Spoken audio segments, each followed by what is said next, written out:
get-go. Ladies and gentlemen, today on Journey into Comics, Nate and Brando brought a couple friends, and we're doing our fucking intro like this, featuring Wes Ticles and Rob. What's up? I am a god, you dull creature. I like the handmade intro. Hey, ladies and gentlemen, we're here with Journey into Comics. What's up, everybody? How's it going? It's good. Yes. Everyone good? Yeah, I'm good. he raised his hand immediately like, we're just saying hellos. Okay, holy shit. This is going to be a productive episode. I think so. It's a lot of laughing. So, got a lot to discuss today. You guys came up here into my neck of the woods, and we had a Studio C, for comics. Yes. Yes. So, how's it going? Cool. We're getting our picture taken or some shit. I don't know. Yeah. But anyways, so Brandon, Wes, and Rob decided to come up to my neck of the woods. We did some comic book shopping, some video game shopping, and it was a fruitful day, but we'll get to that later. To start right off the bat, let's talk about everybody here has saw the Walking Dead premiere from season 5? Yes. Okay. Yes, I have. What are the immediate reactions from you guys? Favorable. Favorable. Holy shit. Yeah? It's a good one. Shit. That's Yeah. a good reaction. It was the first episode I think I've seen of The Walking Dead that actually had me going, they are going to do it. They're going to slice one of the main characters in, and to me it was like so suspenseful right at the beginning of the episode, you know? Mm-hmm. Yeah. See, the thing is that they were actually given a lot of teases, like throughout the week and to the weeks leading up, where they showed they fell with a baseball bat standing behind Glenn.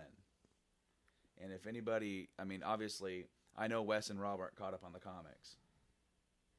Yeah, which is kind of weird. But, I mean, they are messing with the fans. Oh, yeah, because I was like, this is not how, okay. Yeah, go for it. Sure, you know. But, I mean, it was from the get-go. It was pretty much balls to the wall for the full episode. My fear for this season is that they were going to spend too long there, and that did not happen at all. Not even close. No. Get the fuck out of Terminus, and I think they're moving on to hopefully Alexandria, which if you guys are that far in the comics, you know the epicness that will ensue once you get there, which is pretty awesome. I don't think we're there yet. But no. so you guys No, haven't we're even not. haven't even met Father Gabriel yet. No. So you'll be I haven't. introduced to him for the first time I next haven't week. I kind of think that the majority of the season, or at least the first half, is going to be the journey. Just the storyline of them on the road Yeah. and the kind of misadventures that they get into. I like have how have a Morgan reunion too. yeah. Yeah, that was interesting to see at the end, right? Yeah, I it was thought the awesome. episode was Good over, to see that and then coming. it actually lingered past the credits, which usually it doesn't. No. you No. know? Usually you get Chris Hardwick's face going next on The Talking Dead. Exactly. And Yeah. you're like, oh, cool. And then I watched Talking Dead, and that was pretty cool. Yeah. Conan O'Brien, very insightful. And just let's clarify for everybody. First of all, not clarifying this, but let me just say I'm not a huge Conan fan at all. Go suck a dick, Nate. Sorry. But Those gingers got to stick together. It's that true. was it's true. not Negan Ginger power. that was in Terminus. No. It's People had rumored, but it is 100% not. Nicotero came out and said, no, trust me, that's not who Negan is. It was actually the hippie that they released when Glenn says, no, we have to keep being the people we were. You know, like we have to keep being the good guys and saving people. The guy Really? the hippie guy that comes out of there that gets bit is the dude in the beginning that has Gareth and his group in their train car. So, But see, I can see where they were thinking that because I thought the same thing right Yeah. when I saw him. I didn't say anything, and I may have. I don't know because me and Rob watched it together. I was like, no way. They're really? This is. I mean, because they said like at Comic-Con, he's coming at some point. yeah, he's definitely coming. So, He apparently needs to be because I again I have not read this far, but he's apparently the next real villain of the of the books, and I'm going to guess the show. And at least as big as the Governor was. Oh, I think he eclipses the Governor.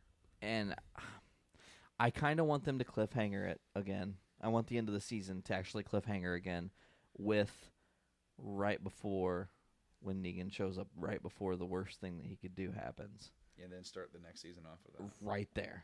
Yeah, that'd be neat. Because people would just go, what happened? And then it would lead you into a few months of wondering, are they going to keep it, faithful to the comics, or are they going to do something different? Yeah. So, anyways, I noticed. I looked up some figures. The Walking Dead did 17.5 million viewers. Yeah, it's like a new record. It is continuously breaking records all the time. Yeah, it's like last season. Oh, it's the biggest premiere for AMC. It's the biggest premiere on television. This season, it's the biggest premiere on AMC. It's the biggest premiere on overall.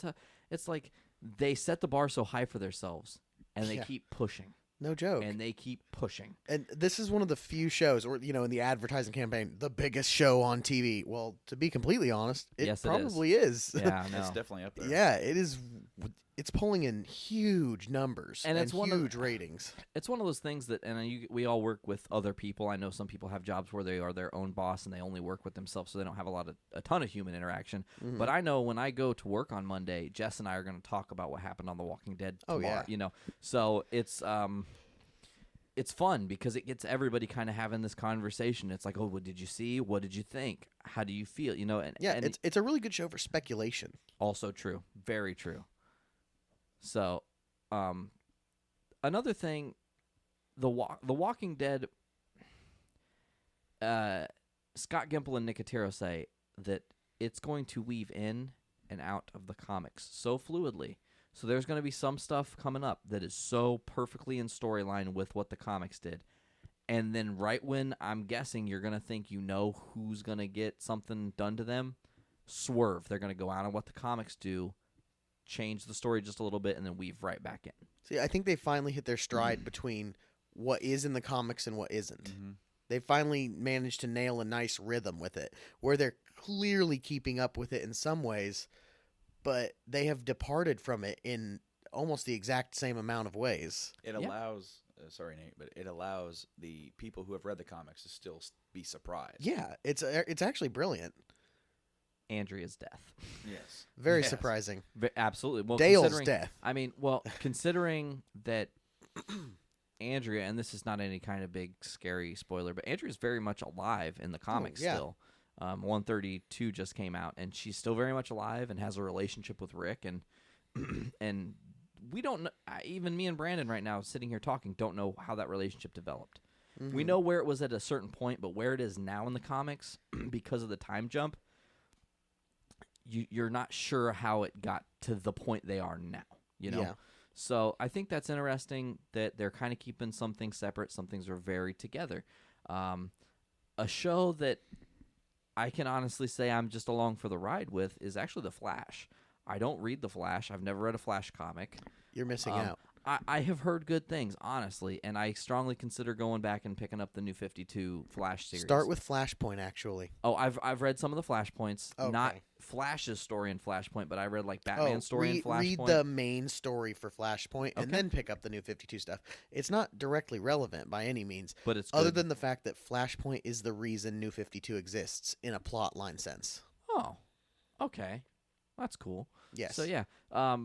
Brandon hasn't watched The Flash yet. I have not seen The Flash. But there's nothing that has been, I would say, spoilerific. It's just been really great television. No, it has been. It's a really, really good show for the 2 episodes it's had so far. The pilot episode was a really intelligent way to do an origin story. You get dropped into this universe. You don't play any games. Tease a lot. A lot of teasing goes on. Whole lot of tease. And then the next thing you know, you're in a story that you feel like you've been a part of.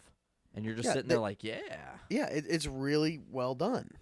And then for any of those people that watch Arrow weaves itself in and out of The Flash. Yeah, and apparently episodes 8 and 9 of this season for Flash and Arrow are going to be a big crossover event between the 2 shows. Pretty awesome. I'm excited. Very, very excited. And it's actually named after one of the comics. From what I understand, they had Flash versus Green Arrow, and that's the 2-parter's name. So we'll see how that plays out. But right now, I'm just along for the ride, totally enjoying how The Flash is, and it's taking a lighter look at superheroes, and it has some humor, but it has some dark, and there are twists. It's lighter than Arrow, but it's still definitely going to go places as far as darkness goes. It's obvious because his storylines are so wrapped up in personal trauma. Yeah, no, absolutely. Barry Allen is very interesting as a character because he's just this guy who just has what seems like impossible luck, and then he gets thrust into these powers, and he's not sure why he got the powers, but it clicks. Yeah. That my powers have something to do with my mother's death. Somehow, not sure. Mm-hmm. Maybe I'll figure it out. Maybe I won't. I loved in the pilot. I loved Barry going to visit his dad in prison. Yes, And that was a scene, really good scene. And just where he's just saying, "Dad, I finally have what I need to prove that you're innocent." Yeah. And I loved it. It was like, oh, you're able to slide in the impossible, I guess we'll call it. Even Barry says that it's impossible. He thought it was impossible, and now it's possible. You slide that into the show, and all of a sudden, you are okay to believe that a guy can travel at the speeds that Barry travels, and it's just no big deal. And the way they do all this is it's kind of gripped in a little bit of reality, and then there's some of the improbabilities of the fictional side, and the writing is great. Oh, it's very good. I'm hoping that he gets a better costume. Because I feel the Mark 1 costume is just kind of well. Look back at Arrow. origin. Look back at Arrow. True. Starter costume, pretty rough. It was just a roughshod green hoodie practically. Yeah. And black face paint. And now he's come a long way. Oh, and yeah. He looks like a real vigilante kind of superhero character now. So I'm hoping, and though Flash's is a little more superhero-y on the instant, start, which makes no sense as a phrase. But But I think it was cool, though, because the reason for the suit was not, oh, hey, this suit is because you're a powerful guy and this and that. It was just a hyper speed test suit that was practical. Well, no, it wasn't even hyper speed test suit. No, it was intended for firefighters. It's friction and heat resistant, which it makes perfect sense. Yeah. It's just clever way to put it in. So we've got on the board Arrow, and we're talking about Flash, and I kind of feel like it wants to swing right into there because the CW. So, Wes, last time you were on, you sold me. 100% hook, line, and sinker, you sold me why I should watch Arrow. Yeah. So I power watched it. Proud to say I'm all the way caught up. The third season that we're in, and we can be pretty vague about things. Right off the bat, the first episode, The Calm, everything just seems like we're getting back to normal in Starling City. And then boom. They punch you right in the jejunum. And at first you think, oh, come on, they're not going to go there. But they went there right away. Absolutely. No BS. They slit. I mean, they just, you just. That second episode was. And then the second episode, what is Laurel thinking? And why is she acting like that? Why would you do that? You're setting it up to be so much worse. You know what I'm saying? I don't know about worse. She's hiding that from him, though. Oh, that part? Yeah, that part. Mean, okay, no. Okay, now I know what you're going for. No, yes, her absolutely. Her I know what you're talking about. Her taking over the mantle of Black Canary, like, cool. It's the beginning of that, yeah. Yeah, and one thing I want to talk about Arrow that I needed to make sure to remember, so I'm bringing it up now, and I'm kind of jumping off of the Black Canary thing. Super cool to see Brandon Routh in the show. Loving it. His character is really well written, and he's acting phenomenally. I did not like him in Superman Returns. No, me neither. I've liked him in everything else I've seen him in. Him as Robert Palmer, who becomes the Atom. Ray.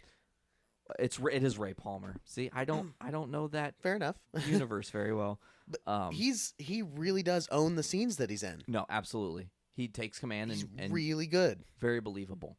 Mm-hmm. Maybe I have more respect for him after Scott Pilgrim. Yeah, weird as that is, the ridiculous role that it was, I agree completely. Be gone. Holy hell, okay.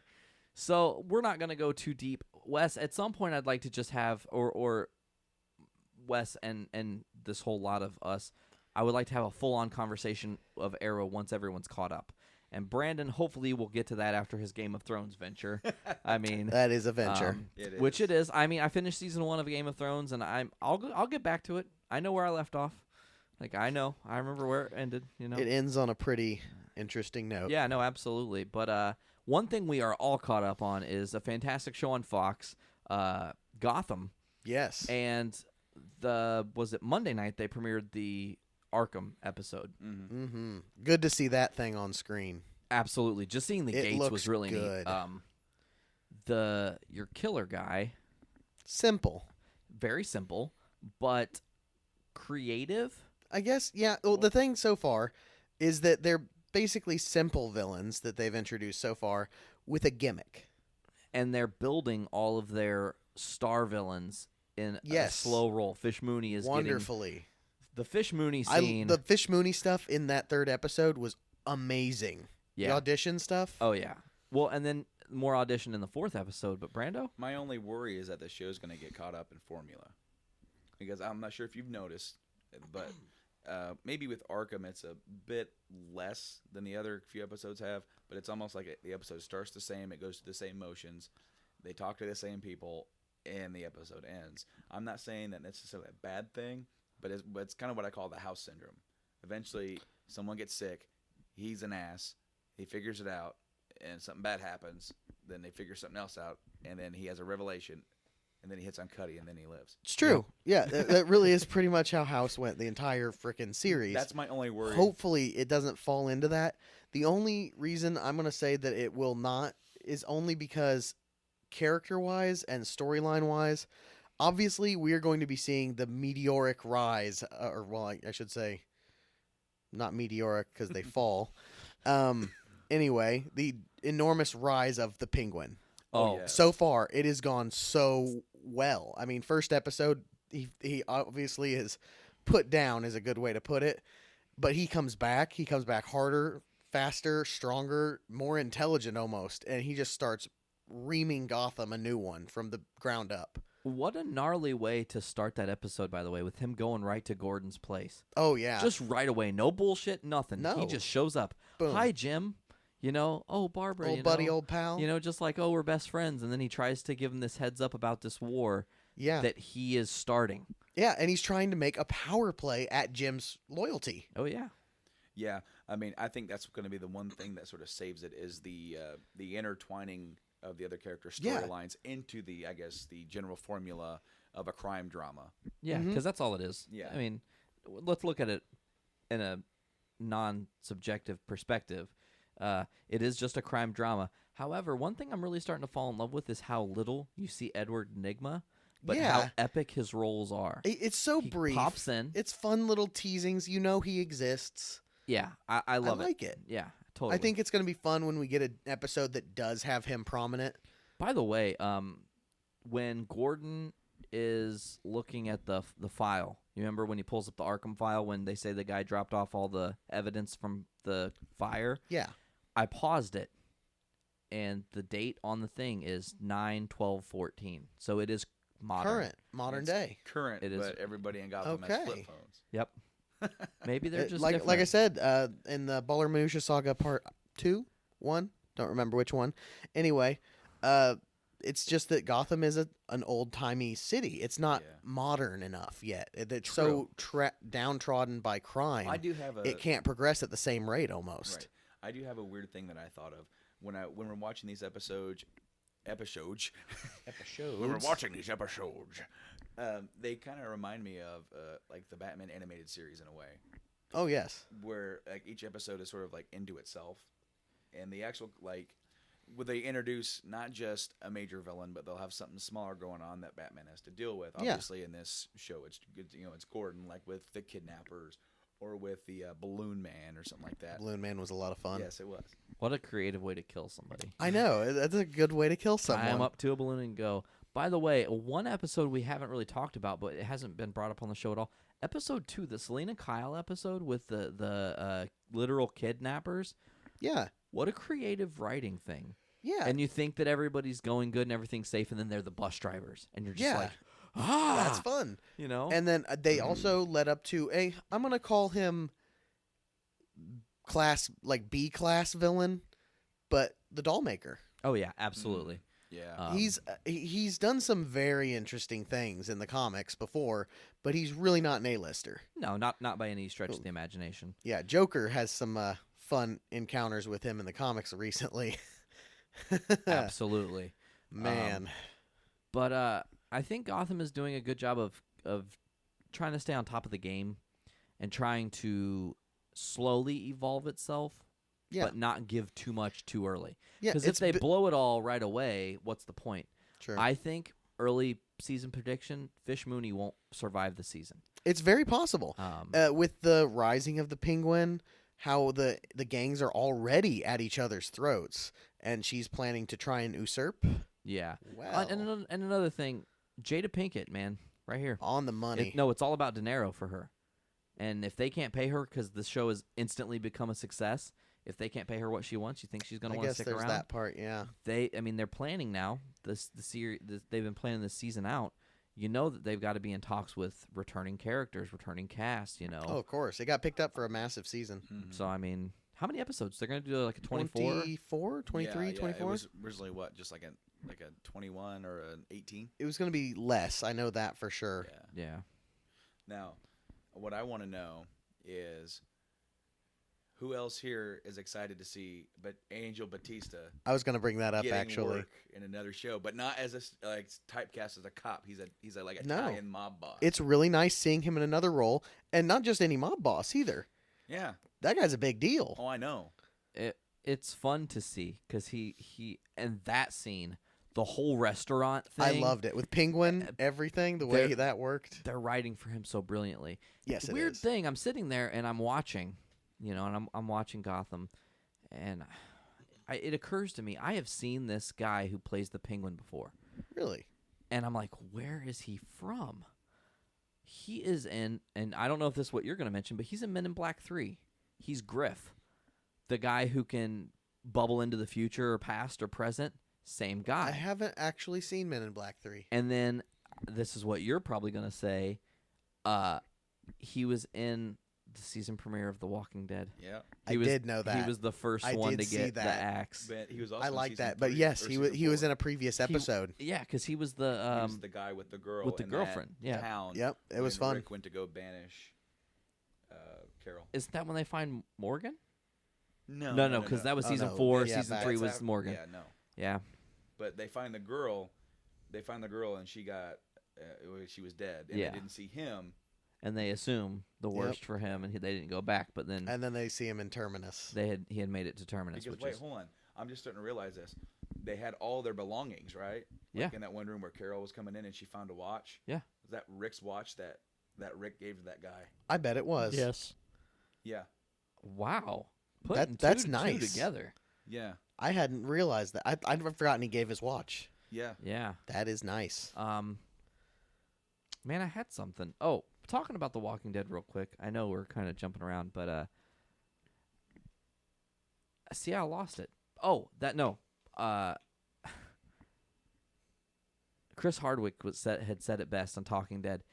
Terminus, it seemed so nonchalant about killing, just like, oh well, you didn't get your bullet count. You didn't count how many rounds you shot. Oh well, like going about business. He's got the whole just like, oh, it's another day in the office. And then they actually made mention that it's Gareth's brother that's dead on the table that they're chopping up for dinner. Yeah. Just like, oh, well, he's dead, so better use him. No Yeah. emotion. So I thought that was pretty interesting. But to close out what we're talking about, Gotham, I think this show has huge potential. I just hope, as you said, it doesn't fall flat, because now expectations are rising. Yeah, because And- it's been so good so far. And if they have a stumble episode, people are going to go, is this show for real? If they have 2 stumble episodes, then people are going to start questioning it more. Yeah. I'm hoping that there aren't any stumble episodes. I really hoping they can maintain this level of interest. Or at the very least, maintain part of it extraordinarily well. Like if they can keep the Penguin storyline as awesome as it has been, that'll at least give people hope to hang on to, even if some of the other parts of the episodes fail. We'll see. That leads to potential for the future seasons to more embellish into the Enigma character, Yeah. or the Catwoman character, and really build because they're focusing a lot on the Penguin, and Enigma is kind of an afterthought. When that becomes time way late, in other seasons, that's going to take place of that when they've already kind of ran their course with the Penguin. Yes. And I like how Penguin's playing every side of the field, too. Yeah, it's brilliant. Every It's side. not typically how he's portrayed. I'll be nervous about the next cannoli I eat. I know, right? Here, everybody want a cannoli? And my favorite part, they're like, you want some? And he's just like, I'm good. I'm perfectly great, thank you. Because he knows. And as soon as he said he's going to feed him cannolis, I was like, oh, Yeah. poisoned him, and he's going to take the money, you sneaky bitch. awesome. And sure enough, he did it. So He made a perfect power play. oh, absolutely. Flawless power play. Put the two against each other and orchestrate Raised the whole himself thing. to owner of a restaurant that is major in crime family. Yep. So it just steps up, and then another one gets knocked off, and he just keeps climbing, and then Yep. he'll be, having his own casino before too long. Mm. We'll hope. Did you guys hear they want Tom Hardy as Apocalypse? I did. Thoughts on Bane playing Apocalypse? To me, favorable. Just because I think Tom Hardy is a better actor than he's been given roles for. I don't know if anyone here has seen Bronson. I knew you were going to bring it up. Yes, Bronson's a great movie. Yeah. I don't mind Tom Hardy's acting. I didn't like, and I've said it before, and we had this discussion in the car, I didn't like the portrayal of Bane that he was. I didn't like the way they did the voice. I didn't like the way he looked. It just wasn't. I understand that Nolan created a Batverse that was etched in a little bit of reality, but you're going to have your trilogy, your final bang, go out with Bane? Bane, no. To me, Bane is a far greater villain than people give him credit for. He is the man who broke the bat. Well, no, I know. And That- I mean, like I said, and that was because of more than just his brute strength. he was mentally intelligent. I mean, he spent all those years in prison He's a learning. strategic mastermind. Yeah, He is absolutely. brilliantly intelligent. Well, he's not Slade Wilson's strategic mastermind. No, he's Just saying. better. Really? You think? Absolutely. No. Slade Wilson is the world's best assassin. Fact. Bane is a strategic mastermind. The only thing that gets in the way of his strategies is his addiction to To the Venom. Yeah. To Venom. He's really obsessed. He's he spends obsessed with lots of himself. time in front of the mirror. I am Bane. Yeah. Oh, look at my sexy went- luchador mask. Oh, the veins are so green.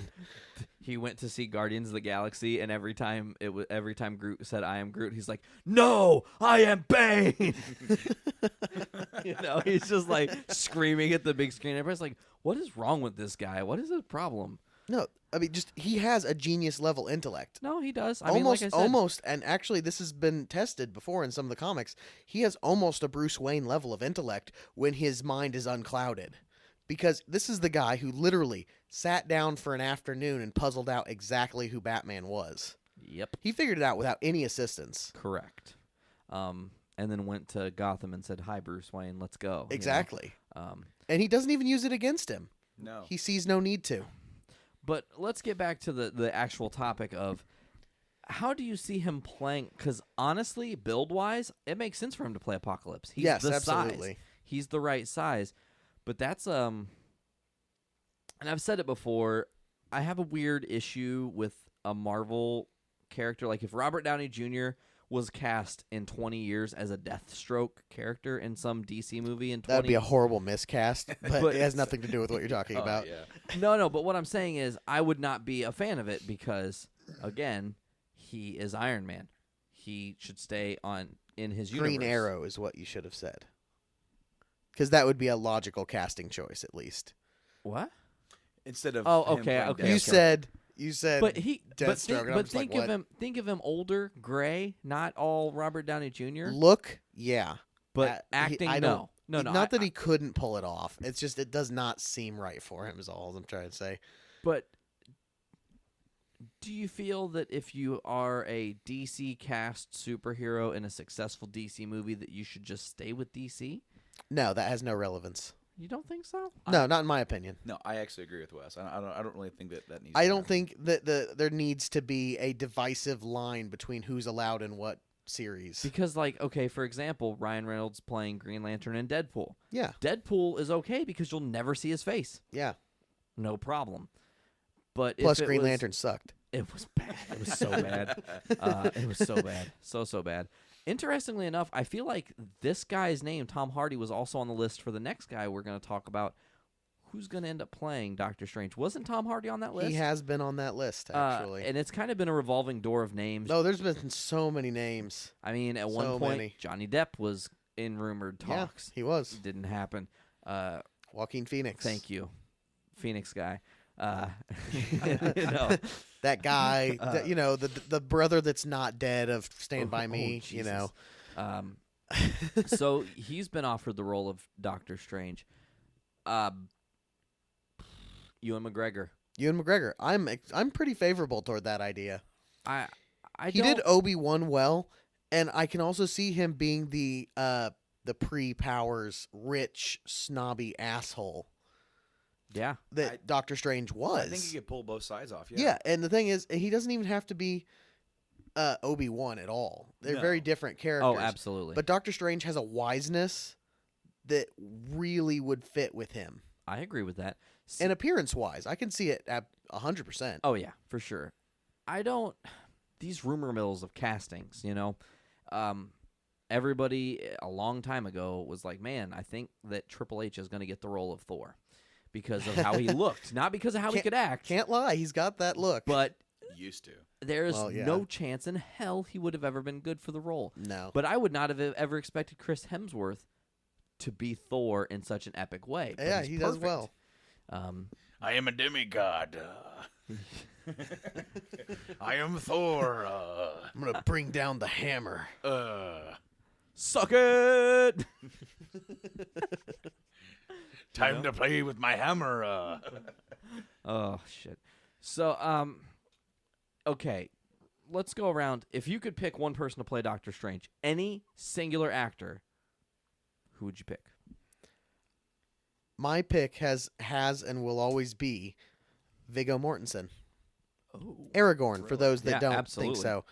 Not only look, major acting credits. There's probably 0% chance this is possible with the shit he went through on Lord of the Rings. He is not a big fan of series. It's not really his style. He doesn't work well with that frame anymore. But he, I think, would not only have the perfect look, but would be able to play every aspect of that character flawlessly. Okay. Rob? Honestly, I haven't really put much thought into it, so Okay. yeah, I don't really have anything for that. Fair enough. Silent Rob, hanging out. Brando? I'm going to have to just be kind of dull and still think that Johnny Depp would be great for it. No. I think he would be good. I agree. I just think that, he's had so many characters over the years. I mean, obviously, Yeah. Captain Jack being the biggest. This would be something else that he can kind of put another feather in Yeah, his hat with. It's not a role he's had to take on before, Yeah. but since when has that stopped Johnny Depp Exactly. from doing it well? I mean, he could be like a pile of shit in a movie, and He- it would be the best pile of shit you've ever seen. Yeah, he has a versatility that no other actor I'm aware of has. No. I don't. I mean, look at his resume alone. Yeah, it is very impressive. I mean, he's done, tackled silent roles Yeah, he can. and blown them out of the water, and these ridiculous, wacky roles. I wish he didn't use that as every single character he plays nowadays, but that it's still well played. He can actually take a subpar movie and make it watchable, like Transcendence. I felt like there was too many problems with the plot along the way, but his performance in the movie is what made it watchable for me. I've heard good things for the most part about Yeah, that movie. I had a few problems with the plot. I feel like there was a couple of holes and a couple of spots where they just kind of seemed like they were moving along just for the sake of moving the film along. But his performance and throughout the whole thing was just amazing. Yeah, And and that's something you can come to expect from Johnny Depp. Was it Morgan Freeman in that? Yeah, yes. I wanted- Nolan was involved. You can guarantee his showing up. Well, I mean, and that's something like I think they put Morgan Freeman in there just to put Morgan Freeman in the movie. I mean, honestly, I don't remember him like putting in his typical Morgan Freeman can just narrate anything and it'd be a cult classic. It's true. I would, if I was casting Doctor Strange, and I would say because of his chops, I would like to see him play the role of Doctor Strange, being Joseph Gordon-Levitt, but he's too short. I think and honestly, stature has nothing to do in the end with it. Look what they've done with Tom Cruise over the years. Okay, true. Maybe And Joseph Gordon-Levitt is not that short. maybe age. Isn't he like 5'11"? That's pretty Which- short that's- considering that's Doctor Strange is like 6'4". You said 5'11". Yeah. That's he not shorter than that's that? not even remotely short, by the way. I'm 5'11". I feel like I'm short as shit. What? Have How you many seen people do you know basketball over players? 6 feet? Several, actually. Okay, we'll just You're like, we'll shit, go okay. past personal experience. That's not very short. Okay, fair enough. But Tom Cruise is 5'3". really? What? 5'3". 3. Wow. And look what they've done with him in movies. They must make him stand in a box next to some Yeah, other I think they've people got a in the movie. 45-degree angle on the camera at all time. Always looking up. It's like every single Tom Cruise movie. They have to like, angle the entire sets, like the San Francisco Yeah. incline. They have to use that Every Tom Cruise movie is like a when he's selfie. running down the street. Ugh. There's a reason he looks faster. He's going downhill. So speaking of casting, since we're talking about this whole casting thing, we're in the rumor mill. Mr. Robert Downey Jr. has now officially signed on to be in Captain America 3. Pretty excited for that. Does this possibly mean that we are seeing the end of him as Iron Man? I want to say no. That is my personal opinion on it for a Okay. couple of reasons, actually. And part of it is because I really like the new rumor mill about the post-Avengers 2. Or I believe Avengers 3, what they're planning on doing. Have you guys heard this? Where basically what they're talking about is that they're introducing all these new heroes that have all been Avengers before and basically retire the main cast save for Iron Man due to Civil War. Having it be a parting of ways be caused by Civil War where Iron Man is still leading the new Avengers.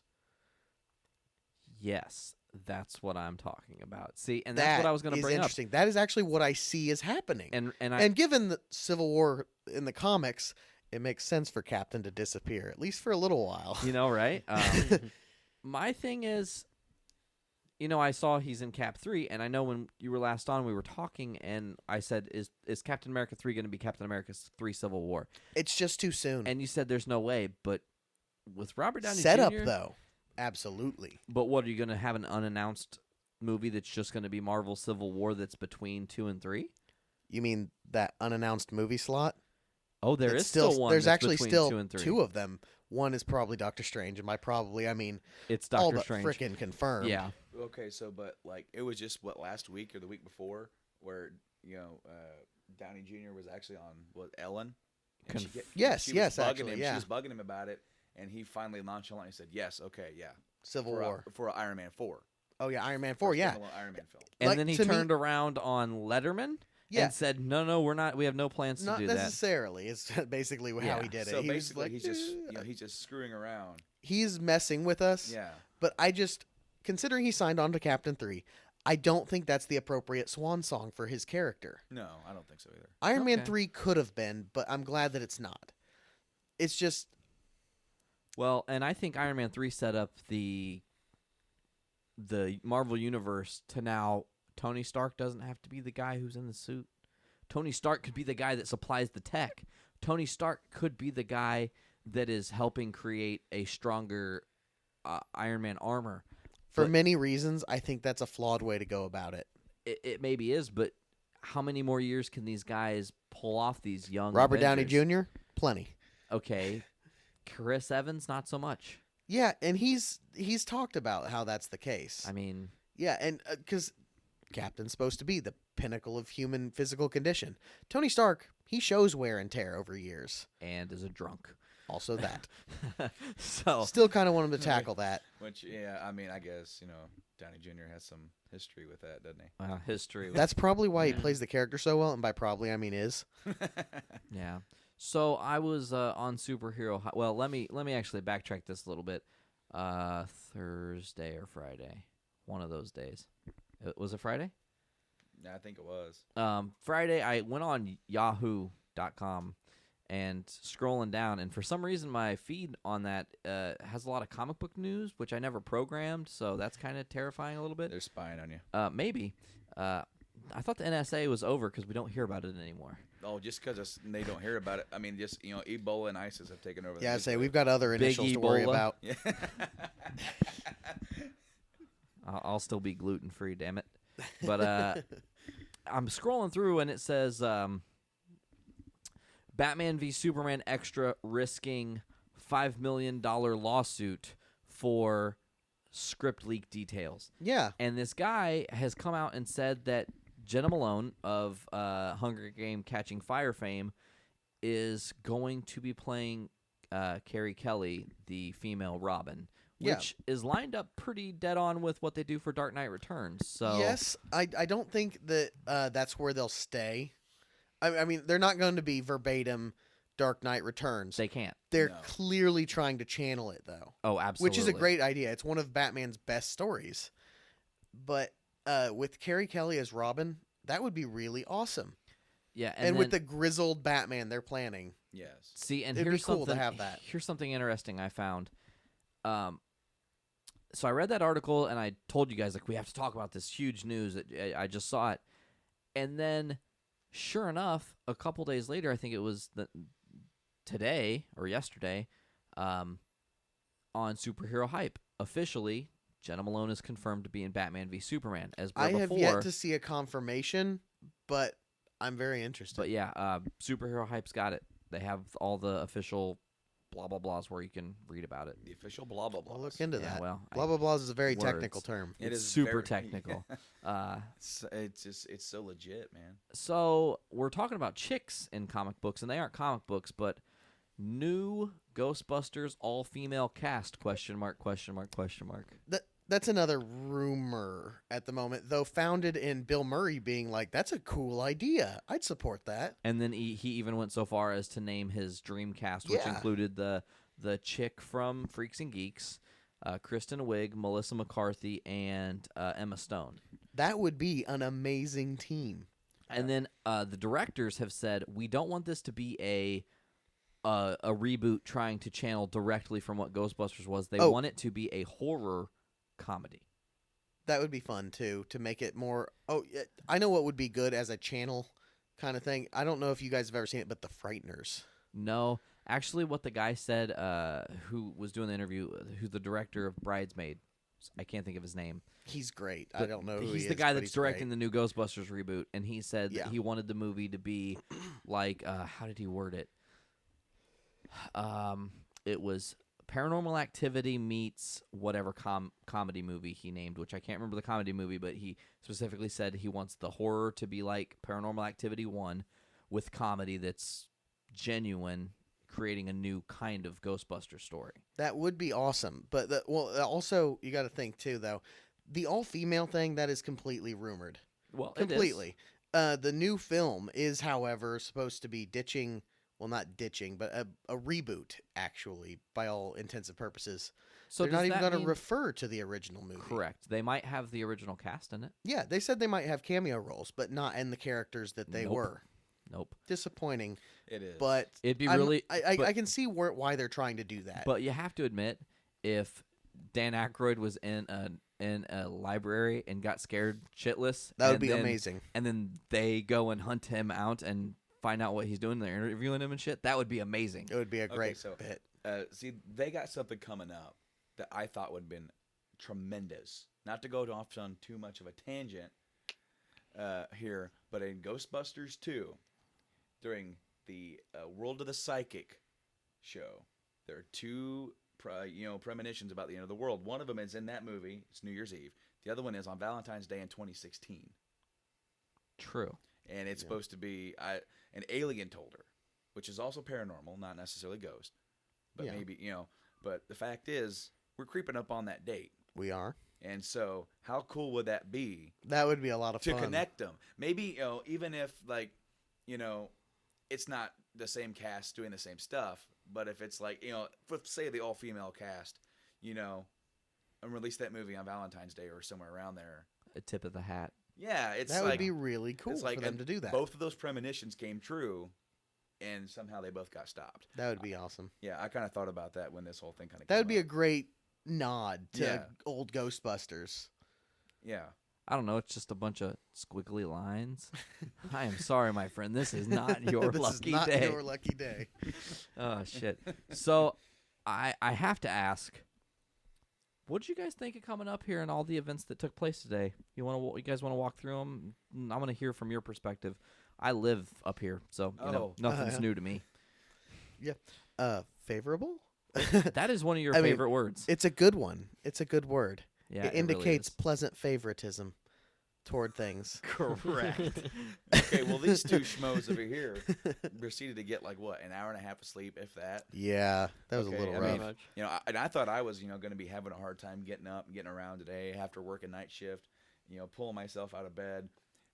And I didn't even tell them I was coming. I kind of said, hey, I want to be gone by such and such time. And I'm on my way there, and Rob sends me a text, hey, let me know when you're on your way. So I give him a call, and he's like, yeah, I'm just getting ready to take a shower. I'm like, oh. So, but I mean, we made pretty good time. We got up here, and An hour before you were supposed to. yeah, right. Yeah. Yeah. Which, Dude, and that damn barbecue place was bomb. yeah, Bomber's Barbecue Pretty in tasty. Munster. Yeah, it was pretty Bomb. good. I said it was bomb. I forgot it was called Bombers. So we went to Bombers to meet my friend Veronica, who hooked you the fuck up. Yes, she did. Major score. You want to go through the run through of what you hooked up and purchased? Fuck, and- I have to remember. Well, you can always go run and get the box. I can kill time for a couple seconds if you need All to right, walk well, through it. I'll go do it. So Brandon's gonna leave for a second. So, Wes, take me through like our travels through the day, like where we went, what you Alright. saw, things that drew you in. Is the Highland Disc Replay the mecca of disc replays? It's by far the best one I've been to. Okay. It has crazy good selection. It's a little creepy how good the selection Yeah. is. Yeah, I mean, I found some It had really rare shit there. really good, just tons and tons and tons of things that I liked. Yeah, and Rob, Massive stuff. Rob got a couple scores at the Highland Disc Replay, right, Rob? I believe just one at the Highland one. Yeah. Oh, that's right. You bought the others at the. And it wasn't until our second time going back. Yeah. you passed on it the first time. Yeah. Which is cool. But Brando's back real quick. We're gonna go through what he scored and how this all went down. We're not gonna go through like all the pricing and all that shit. We already did that on our own private time. But Brando, what all did you get from Veronica here? All right, so I mean, you had already set it up. I don't know if it actually was in the last episode of the podcast, or if it was off air. But you mentioned that you had a hookup with someone selling some NES games, and even though I've been collecting games for about a year now, I only have 2 NES games. I haven't even been working on it because I didn't even have a system. So I said I'd jump on it there, especially after some of the titles that you kind of said that were going to be in it. And then you said that she had some Genesis stuff, and you know, I haven't been able to play my Genesis for a couple months, but I got it hooked back up. And after what I saw she had, I had to jump on some stuff. So we ended up getting a normal gray Zapper. God, I love that noise. It's such a great noise. It is, man, and it was so cool that it was an actual normal gray one, because there's so many more common ones that are orange that we're after, like to make sure that, oh, this is a toy. We can't be taking this into Pomida. Holy shit, Pomida. Wow. I forgot about it's Shopco now. It is, Yeah, isn't it? weird. All right, yeah. So basically, what was it? 19 NES games 19 NES games, 4 Genesis games. and a couple controllers. I got. I'm not even speaking in the microphone. I'm being. Yeah, make sure you're speaking into the mic directly, because I'm being a horrible, horrible co-host. it's okay. It happens. Oh, Yeah. shit. Playing Ooh. footsie. Well, Whoa, yes. I did that earlier. Yeah, he kind of winked at me. So I ended up getting DuckTales, Bubble Bobble, Batman, Double Dragon 2, Donkey Kong, Top Gun, which is one of the worst games ever made, Super Mario 1, 2, and 3, Metal Gear, Boy and His Blob, and then I got some other NES games that are kind of negligible. Oh wait, Blades of Steel. Oh yeah, I got Blades of Steel. Don't forget Karnov. Karnov, I got Karnov. that looks amazing. And she threw in a couple of NES controllers and a third-party, like, not the Advantage fighting stick, but it's like that, but it's a third-party. I can't remember what it was called. It's a Bishu Ultimate Bishu Fight Stick. Ultimate Fight Stick. Or Ultimate Super Stick or something like That's that. what it was, because that sounded very porno-ish. The Ultimate Super Stick. Yeah, so then I was looking at the Genesis stuff, and she gave me a great deal, $3 a game. Yeah, she's awesome. Veronica, if Yes. you are listening, thank you, because Thank you so much. it was a cool experience to hang out, talk, and then get some cool shit. So to just wrap this up real quick, I ended up getting the 6-button Genesis controller, which I desperately needed, because I ended up getting Street Fighter 2 Championship Edition. Special Championship Edition. And a pretty cool story about this. This is the actual arcade port. This is the one that I actually played that got me hooked on Street Fighter, and I never owned it, because I ended up getting Street Fighter 2 on Super Nintendo. Rob, I remember for a long time, had Turbo. Yeah. And so this is the actual version that I played in the bar when I was like a wee lad when my parents would take me there when they would go drinking. Because I couldn't, because the reason why, because my babysitter was also there drinking. Actually, she was tending bar as my grandma. Oh. And then so I got Street Fighter 2 on Genesis, Earthworm Jim, complete Love that game. with manual. With manual. That was awesome. fucking awesome. X-Men with special poster not inside. One of my warm, fuzzy feeling games. And actually, she classic had two from of my them. childhood. She had two of them, and Wes dug deep into his pocket. For the whole $3, which, believe me, is deep into my pockets. It is. And then the last one is Shadowrun, which I couldn't believe she had it. I remember seeing this on a video on YouTube or something. Didn't even look up prices. I got to figure at $3 a game. I remember this being worth something. And it was actually worth quite a bit. I want to thank her so much for hooking me up. Here's a funny little thing. So we're sitting in the kitchen. This was while y'all were sleeping. So Brando, Sarah, and myself are sitting in the kitchen, and Brandon's like, yeah, this one's got a little bit of sun damage, where it's faded, the thing. And I was like, yeah, box looks a little beat up. Kind of looks like maybe it was like a rental from like old like Blockbuster video rental. And he turns it over, and sure enough, it is a Blockbuster Good video call. rental. Good call. Like just throwing that out there. It's not even the click in that matters. It's the echo out that matters. It's true. It kind of sounds like those shitty-ass little microphones you would get at, like, McDonald's or, like, Yes. the He-Man Castle. Ding-a-ding-a-ding-a-ding. The He-Man Castle, like one of those things. That was awesome. Yeah, that sounds actually giving me some PTSD flashbacks to that stupid dog. Who is a fighter in the new Smash Brothers, I Is might he? add. Kick that son of a bitch's ass. He deserves it. That is Little awesome, fucker laughing though. at me. I know.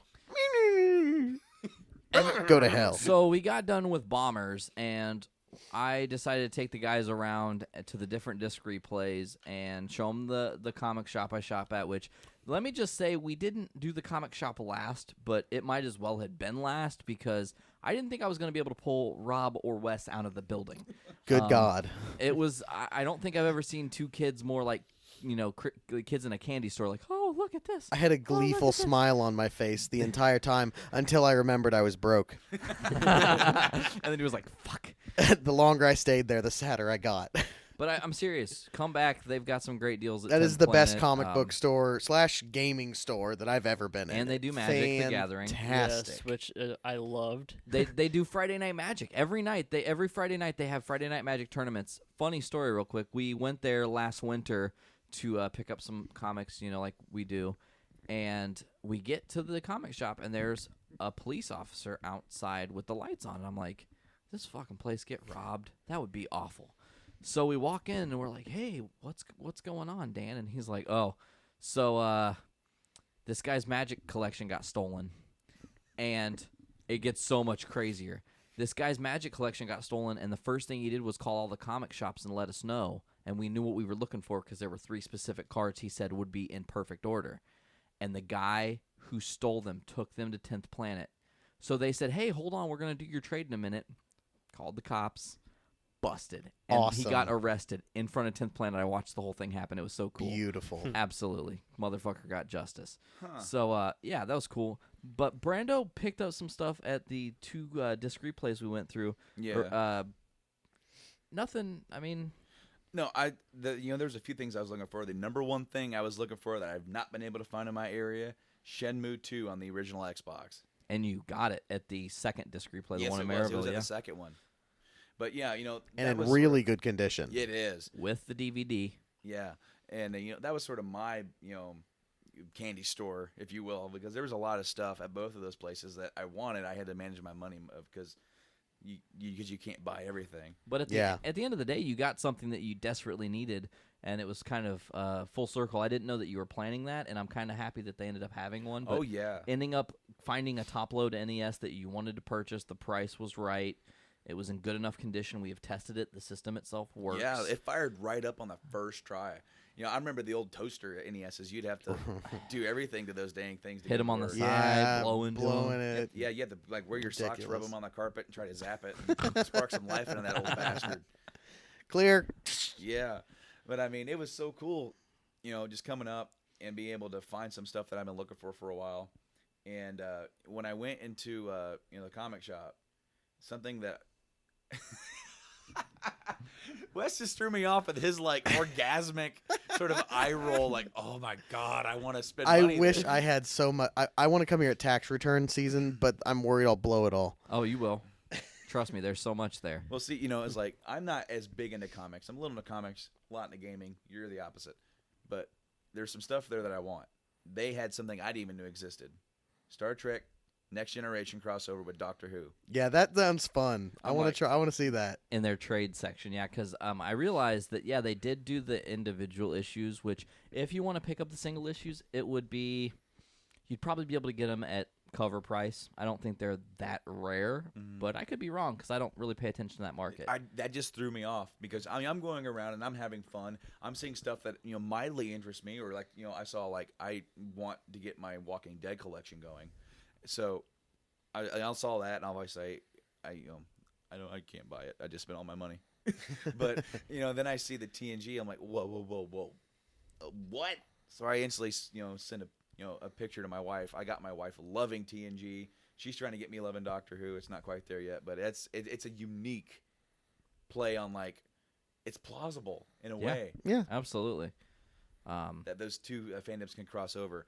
But also they had like a mountain of pop vinyl figures. Oh yeah, They we did. saw tons Lots of of pops them. today. Yeah, The second disc replay we went to had tons. They had that whole back wall was full of them. mm-hmm. A lot of them were doubles of the ones they had on display, but still, it was tons. The Gus. Oh, That is just amazing. that dead Gus Fring. He's on my list, bastard. Yeah, I ended up picking up my my Commander Shep. Of course, Ended up you picking love him up. you love Mass But Effect. So hell yeah, and Because it's worthy I of wanted love. to get some of the DBZ ones too, and I want to track those down, especially Piccolo. He looks so like cute. yeah.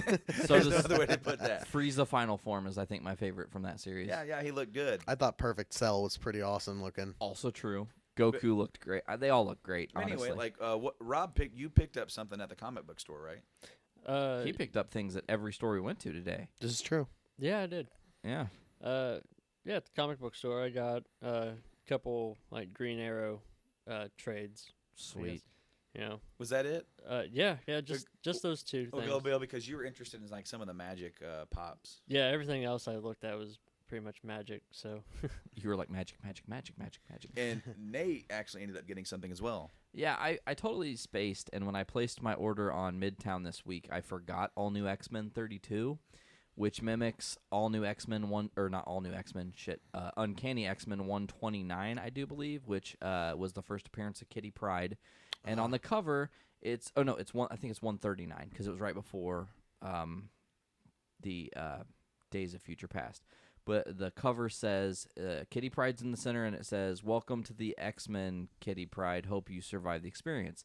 All New X-Men 32 has, "Welcome to the X-Men, Miles Morales. Hope you survive the experience." Nice. And they have it mimicked. It's almost an identical representation of the Uncanny cover. They actually is had cool. that issue there, and you were able to put them side by side. Yeah, I should have Yeah. snapped a picture, but I wasn't thinking. They had a lot of I crazy like stuff it when they going do on. that. Yeah, it was pretty cool. A little nod, again, the tip of the Yeah. hat. So I did get that, and my comics came in yesterday, and I got those all put away and taken care of. It's ridiculous to put away what ended up being 11 weeks worth of comics, because 7 weeks from when I had no card, 4 weeks because I didn't have enough to get an order that was worth shipping. I figure I'll just wait, ship one big order. It's cheaper that way. Instead of paying $10 for every time I ship, pay it once for a bigger, anyways. So 11 weeks worth of comics went into my boxes last night, and I came to a realization. I need more bags and boards, and I need another box. So How many issues is that then? that I put away. How many issues did you get with your 11 weeks worth of comics? So 32 just for the 7 weeks that I didn't have my card, so I couldn't order. And then there were 17. So 32 and 17 is 49. It's almost 50 issues. Correct. So, Yeah. okay. Now, because you were saying how much, that's a pain. For me, with my game collecting, you pretty much, you get it squared away. Like you said, with your Marvel stuff, I know you get your digital code. That way you can read them on your iPad. And then you put them up, and then that's it until it's time to revisit them, look at them, or someone wants to get an in-depth look. For me, I've got to go test out all these sons of bitches, clean them, and put all this love and care into getting them, if they're dirty or like Shadowrun is, got to get that up into shape. And we counted them earlier. I got 35 games today. Ridiculous. That is impressive. I'm going to be busy as hell tomorrow. True. Yeah. Well, Metal Gear Works. Yeah. All right. So So- that's one off the list. I can add that to my collection right now on my app. Awesome. Sweet. So, yeah, taking you guys around today was a lot of fun because the only thing I was not happy with, the weather, because it was really shitty out. But I liked it. taking you guys and letting you kind of experience what goes on. I mean, it's not like this area is bigger than Lafayette, because I'd say, because all these small towns are put together, that it's kind of equal in size, stretched out as big as Lafayette is. But there are so many cool little places to be and go, and we didn't even hit some of the, like, again, I didn't get to go to Creative Comics. That's the hole in the wall that I shop at, but Well, Go being ahead. so close to Chicago, though, you can have a market for all these smaller shops and True. smaller. Yeah, and it's really nice to just be in an area where in less than 20-minute drives, you can get to just about any cool little store that you'd want It to. is. yeah, And absolutely. it'd be very dangerous for my, For my your paycheck. addiction. Yeah, It would it'd be be very horrible dangerous. for my paycheck to live in this area. Yeah, well, that's why I set boundaries for myself. I know that, like, I will not walk into 10th Planet on new release day because they have variants on new. If there's a variant I know I absolutely have to have, I'll go. But I try to avoid new release day just on the basis that I want all the variants that would draw me in to spend bigger dollars away from me. I don't need them. I mean, some of them I do and I like, but I don't need them. To wrap up the comics side of the thing, there are so many cool comics out right now. It's hard to keep up. So I'm still way behind on the reading, but tonight or tomorrow I will be reading the entire 5-part miniseries of Edge of Spider-Verse and be able to give a full review on the next show that we do that involves comics, because I know the next time we're on, we're going to be doing Ghost Hunt talks. Okay, yeah. So did you actually pick up that Gwen Stacy?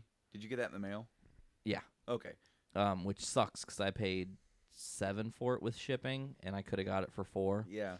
'Cause Well, okay, because that's why you were looking at it, and I'm like, why don't you get it? Well, because if you go on a Midtown site, if it says out of stock, usually out of stock means, hey, there was a first appearance, hey, there was something special, i.e., here's one that I'll say it and you'll go, I don't know why.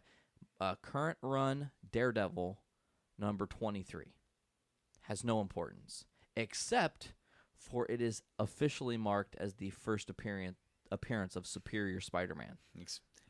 Because Superior Spider-Man shows up on a rooftop. You don't see how he looks at all. You just see the shadow of Spider-Man. He says a couple lines. There's a little banter, and then that's it. But then, like 3 weeks later, they launched the Superior Spider-Man series. So that is the first appearance. Just like Catwoman number 21 from the current run of New 52 is the first appearance of Joker's daughter. Oh, yeah. And it's an impossible comic to find. Like it's probably $75 now. Yeah. Like, when was it released? Earlier this year, March. No. Oh, wow. It was last July. It was a little over a year ago. And that's really awesome, because I remember for a long time, you would hear like stories about the decline of comic book collecting. Well, and the reason for the decline of comic book collecting is strictly in how the 90s played out, because they overpopulated the market for comic books in the 90s was so ridiculously oversaturated with all crap. I mean, there were so many bad Not titles that all were still crap. But I mean, if you go If you were reading X-Men in the 90s, you were a very happy person. but those comics aren't rare. No. No. You know what I'm saying? That they're Not a at dime a all. dozen. I could go buy an Can't entire argue run for $50 probably. Yeah. However, Amazing Spider-Man was not very good during that time. Some of those issues are harder to find because they weren't printing as many Amazings. It's kind of this back and forth dichotomy of there were some titles that were not getting the spotlight they deserve, and there were some titles that, because of the Spider-Man adventures or the X-Men on Fox and all these different. The Tick had its own comic series. Good shows. Bart Simpson and the Simpsons had their own comic.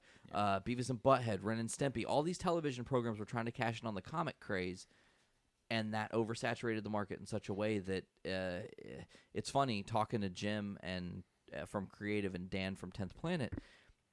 I'll be like, hey, did you guys get any, Silver Age anything in? And they'll go, no, some dude brought in like 735 books from the 90s, and I turned them away because I don't need any of them.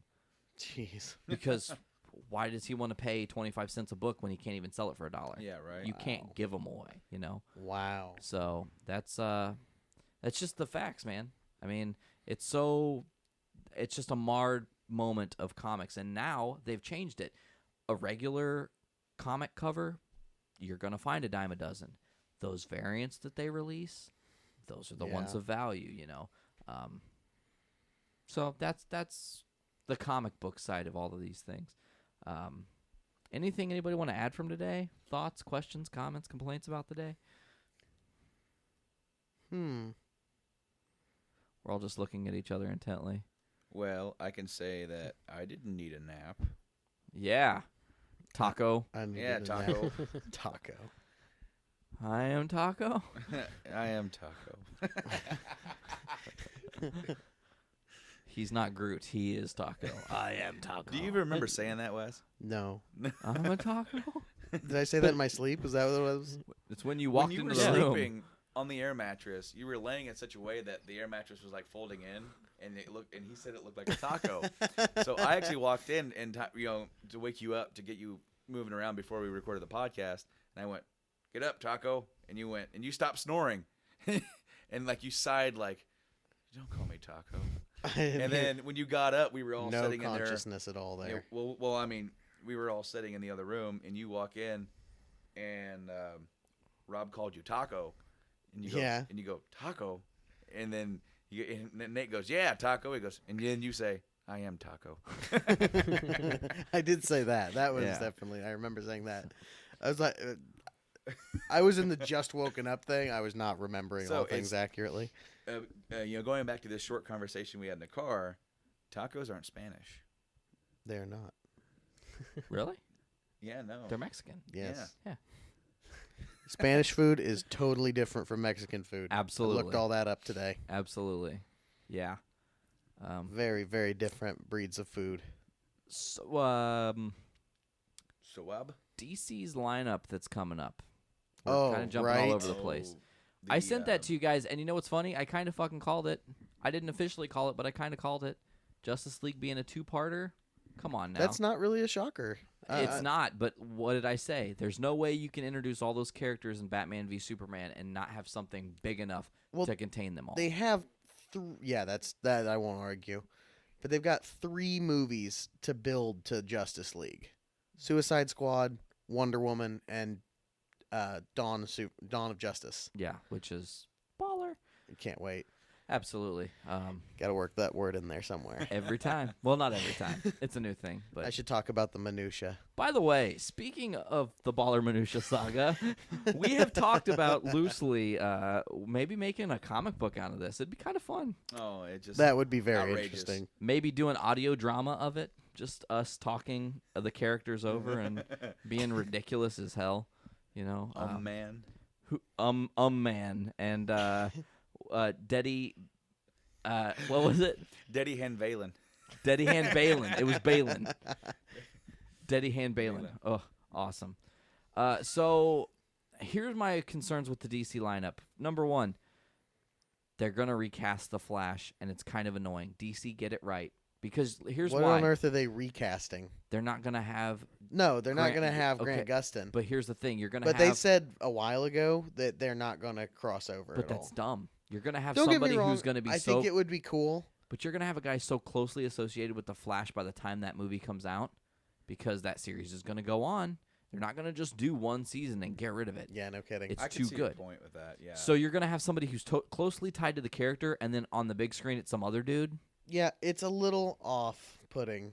That'd be like if they would have announced during that lineup a Green Arrow movie, and it said starring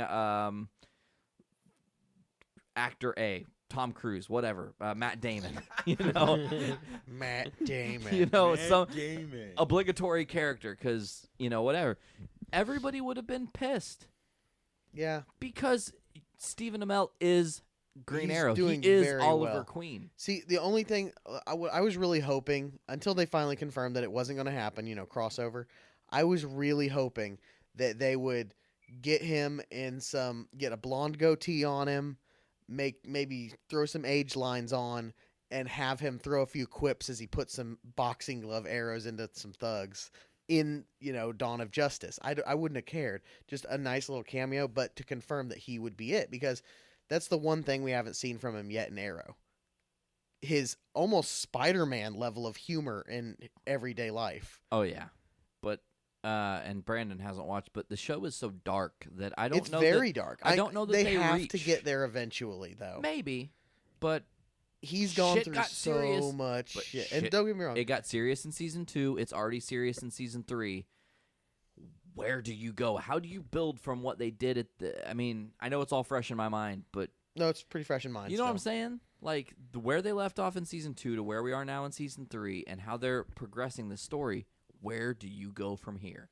There's a lot of places they got. Hopefully, Oh, there's not even it's a all hopefully it's, about it. but it's all hinged on writing, because the writers did a really great job in season 2, tying the slow-moving season 1 into a very fast-paced season 2, and making a story that Which was you dynamite. felt that story. So Stephen Amell won't forever be tied to the Arrow character, but he should be, Mm-hmm. But Justice League, will they have an Arrow in Justice League, or is I he don't just think they going to need be? it. I can hope so, but actually, if you look at New 52, Green Arrow actually is not currently a member of the full Justice League. He is actually Justice League of America, and then he goes off into Justice League International. Isn't Cyborg? Technically, they're Justice Leagues, but he's not part of the main one. Because the main Justice League right now: Batman, Superman, Wonder Woman, Aquaman, Cyborg, and Lantern, right? Flash. Oh, and Flash. So yeah, those 7. I think that's it, though. Yeah. No. Actually, they've added plenty. Like Element Girl. They've added a lot of underdogs, but they are in the Justice League Nice. team. Cool. Very cool.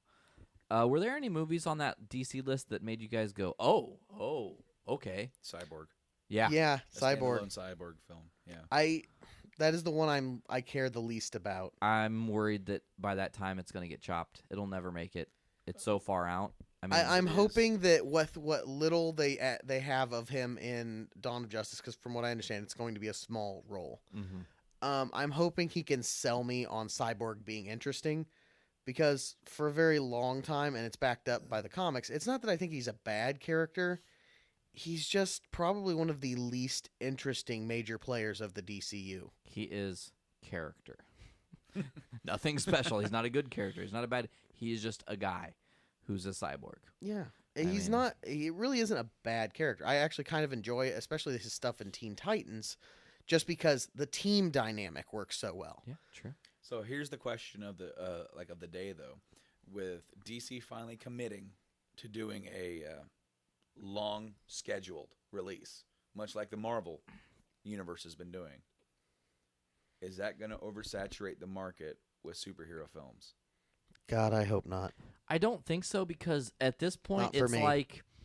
like Tyson and Ollie. Honestly, at this point, they're both great, and they're both starting to trade blows. We're gonna see next year, or 2016. They moved it, didn't they? Dawn of Justice. We're gonna see it. Yeah. And people are gonna go, okay, that can be put up against the Avengers, or that can be put up against Guardians of the Galaxy, or that movie was not very good. Yeah. And that's what going a to lot be of people are worried about. a huge worry. How much pressure do you put on yourself as Zack Snyder that you have said, the second Superman movie isn't just Superman. We're going to introduce a lot of the Justice It's League. basically going to be Justice League .1. Mm-hmm. Yeah, it's like the 0 issue of Justice League. Yeah, it's I like mean- a 0 issue of Justice League. So let's say it hits hard and it makes and breaks all the Avengers records. Okay, now where do you go? Yeah. And then Marvel's got to come back and trade blows with whatever they've got slated for 2016 or 17, and then turn back around and DC's got stuff coming, and it's just back and forth, back and forth, back and forth. So it's nice because you're always going to have something to look forward to every year now. Yeah. Especially since Marvel doing 2017. 2017. It's 2017 where they're doing 3 a year. Films a year. Okay, yeah, but my worry is that when you have the characters that are like Cyborg, or in my opinion, and Ant-Man, that really are maybe not as interesting, I think those movies may potentially suffer because the audience are already going out and spending all the money to go to see them. Well, I will say, I genuinely hope not. Again, but that is a distinct possibility. one thing I can say is Marvel took the ultimate gamble. They have already taken the ultimate gamble, and it paid off more than anybody could have expected. Amazingly. The fact that they went with the Guardians of the Galaxy D-list team, and it is a phenomenal, over-the-top, brilliant movie that is officially over 700 million. Yeah, last time we talked, it just broke 600. It's like every time we have an episode of West, they break another 100 million. So next time you're on West, hopefully we'll be getting close to a billion. Yeah. Oh, yeah. The B word, which will be fantastic. exciting. So I don't think that Ant-Man can suffer because Hank Pym, interesting character. He's not Hank Jane Van Pym. Dyne. Well, yes, Michael Douglas is Hank Pym. No, Michael Douglas is. He's not the main character. But he is the guy who facilitates and creates and helps Scott Lang, who is a different arid. For all intents and purposes, yes. A different arid Ant-Man. But that story is going to be really great. I think it is going to. I actually think Ant-Man is going to be a surprise. I think it's actually going to be the first Marvel. Ant-Man. He has some problems with his grammar. But I think that it's going to be the first Marvel movie that heavily introduces comedy to the fold. Because Guardians didn't do that. Well, no, Guardians did it in a subtle way. I was like, Guardians was the funniest Marvel movie yet. But easily. Paul Rudd can be an absolute smartass. Oh, absolutely. And I think that's going to play off well for the Scott Lang character, who's nonchalant, almost villainous. He's not a bad guy, but he's not a good guy, but he's not an anti-hero. Yeah, but he's not a hero. So we'll see where Paul Rudd goes with that. So do I worry that like another reboot of Green Lantern could suck? Yes. Do I worry that a generalized cyborg movie could suck? Yes. Do I worry that Ezra Miller being cast as the Flash could suck in a standalone film? Quite possibly. But I don't know if DC will stay committed to all of that. They might be saying that now, but it might come to light that the Justice League is not what America or the world wants to see, as bad as people think, because they don't have the right actors, or they don't have the right director, or they don't have the right or proper writers. There are so many things hinged on how Batman v Superman does that if it flops, that list is probably going to die. There's no way. Then they're going to go back to doing what they know sells for them, which is a trilogy. Pretty Batman, much.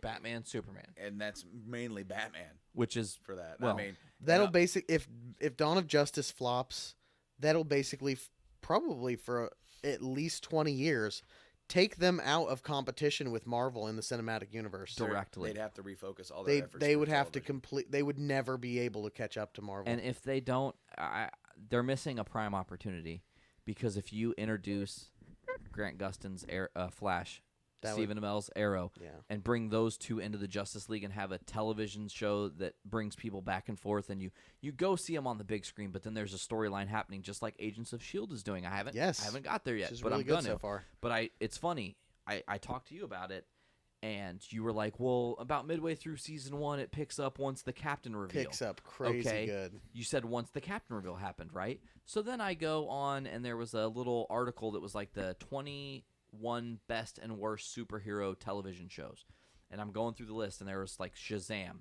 was an old school movie really or old school TV show where he traveled around in a Winnebago, of solving crimes, and it was stupid. Or there was like the old Flash television program that did not do very good. The costume looked good. It was visually stunning for its time, but the writing was bad. So you've got all these things that could converge, and I got to the part where they're talking about Agents of S.H.I.E.L.D., and it said both ? Is it bad or is it good? Best and worst. And then it said, and I quote, after a lackadaisical start to the season of the first season of Agents of S.H.I.E.L.D., once it picks up during the middle of the season or whatever, the show has been so far really great. It has been amazing ever since that reveal. I wish it was on Netflix because I could watch it. I mean, It'll hit before long, I imagine, with the stuff Marvel has with them. yeah, that's true. They don't stay too far off the pulse with Marvel. Yeah.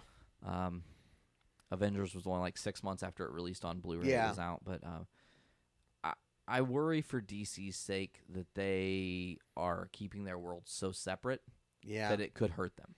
It potentially could. Again, as a Flash fan, now because of Grant Gustin's acting and how they've built this character in 2 episodes, they've made me a believer. 2 episodes, yeah. Okay, that some other guy coming in to play that role, maybe for the Justice League movies, that's fine. But as a standalone, really? I have to see.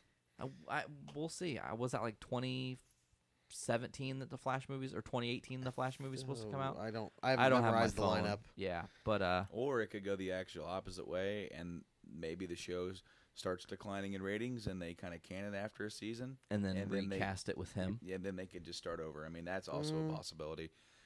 It can happen by the end of the season. A little far-fetched, but possible. Yeah, honestly, I mean, it definitely could be a possibility. That's a sad possibility. It would be. So speculation. Lately, it has been like, I'd say last week. Actually, I would say since New York Comic-Con, NYCC, it has been pretty much daily. Marvel has announced a new title for 2015. Started with Secret Wars coming back. Oh, yeah, their comic series stuff. And then it was, so Secret Wars was the first announced. Then they announced they're bringing Civil War back. How are you going to bring Civil War back? No kidding. You're going to rewrite the story? And then it was Years of Future Past. So it's not Days of Future Past, it's Years of Future Past. Planet Hulk, another one. Which I showed Brandon. I don't know if you saw the picture of Planet Hulk's teaser, but there's a Hulk Hogan Hulk. Oh, I did not notice that. Let me tell you something, brother. I'm green, brother. That sounds awesome. Yeah, he's like off to the side. Off to the side. He's got the mustache and the hair. So that would be badass. Age of Ultron versus Marvel Zombies, which is a weird title. I haven't gotten to read Age of Ultron yet. Well, I'm trying to read some lead up to it before I get into it. Just jump in. Well, I probably will in the end, but I mean, I actually do love Marvel Zombies because Age of Ultron is actually set in it's an alternate future technically. It's Days of Future Past Kinda. again, kind of, but with more of a mainstream Avengers cast. Yeah. Oh, that was weird. That was weird. So That was weird. He's fucking with his microphone. If you're wondering what's going on. Then Friday they announced Armor Wars. The classic Iron Man storyline.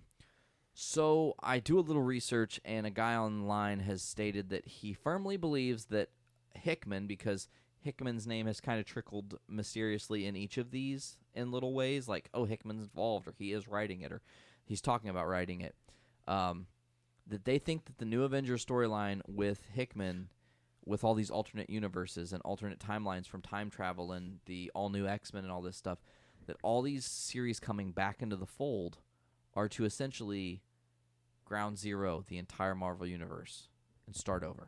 I have heard that rumor as well. And part of me would like that because there's so many weird things. The thing is, Marvel doesn't need to. They already did their Marvel Now thing, and that has worked really well for them actually so far. Mostly they've relaunched. They've got a few things that just haven't worked out, but they've maintained their own continuity. They've just basically done a refresher course on it all in brief bits. Well, I mean, Marvel Now released a Wolverine storyline, or Wolverine solo comic, that lasted 19 or 20 issues, and then they stopped it. And then they brought another new Wolverine storyline that has now ended with the death of Wolverine, which, dumbest death ever. I will not read it because I heard how it ended, and then I went and Brando and I looked at the pages, and it's probably the dumbest thing ever. And if you don't care, I'll spoil it for you. I'm going to read it myself. I'll wait for it. Okay. Earmuffs, motherfucker. Oh, no, I'm kidding. Don't do it. Don't do it. We can never talk about anything interesting on this show because nobody's ever caught up for anything. I know we're always behind. I actually want to hear how about it. So yeah. Okay. No, Okay, Wes. Go ahead. Okay, so it's so dumb. You're gonna not want to read it. Don't waste your time, honestly. So he comes into the final fight, and his regenerative power and his adamantium have all been stripped from his body, and his bones are, his claw bones are out of his hands, and he gets covered in adamantium and slowly walks to the sunset to die, when the adamantium hardens. Huh.